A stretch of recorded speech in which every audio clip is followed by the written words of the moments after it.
welcome back to our next episode of this discussion on Wong Tsun and Wing Tsun Kicking. This time we're going to take a look at the kicking in Wing Tsun in the Wong Tsun system, which can be quite different to how other Wing Tsun systems work, and also it's very different to how kicks in other martial arts happen. Essentially, we think of the legs as being very similar to the arms because biologically they are very similar, except we walk on our feet and we don't walk on our hands.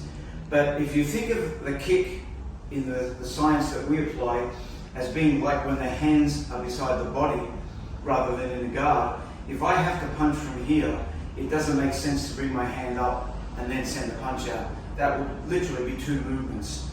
So the most efficient way, if I had to throw a punch from this position, would be to lift at the shoulder while extending the elbow so that the fist is driving as short a possible line to the target.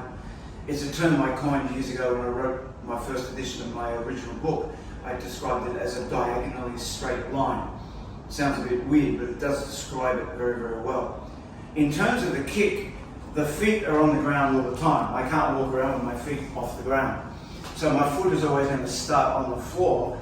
It wouldn't make sense to bring the knee up first and then send the kick out, because it's essentially two movements. It would be the equivalent of 1, 2. So the principle in Wong Tsun and Wing Tsun is that we lift at the hip, corresponding to how the shoulder lifts the arm. We extend the knee, which corresponds to how the elbow extends the arm. And while I don't have a fist down there, I have a heel, which closely resembles what the fist does when it strikes with the last two knuckles. So basically, we use the dummy as the target. If I do a kick in the classical way that most styles kick, which is to lift the knee and strike out, physics determines that there will be return energy of whatever amount I send in will come back.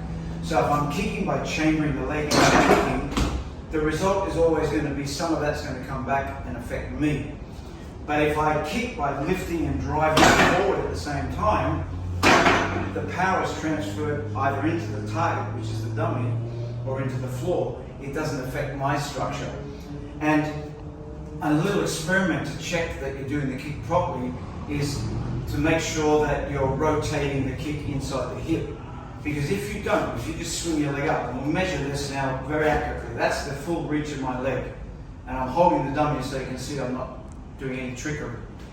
If I just lift from the hip, I can literally miss the dummy. I can hardly touch the dummy. But same distance, I haven't moved, the dummy hasn't moved.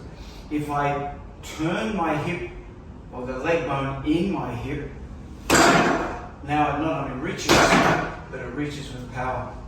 So this is how we deliver the Daang Geuk, the basic Wing Tsun kick. I'll speak more on it in the next video.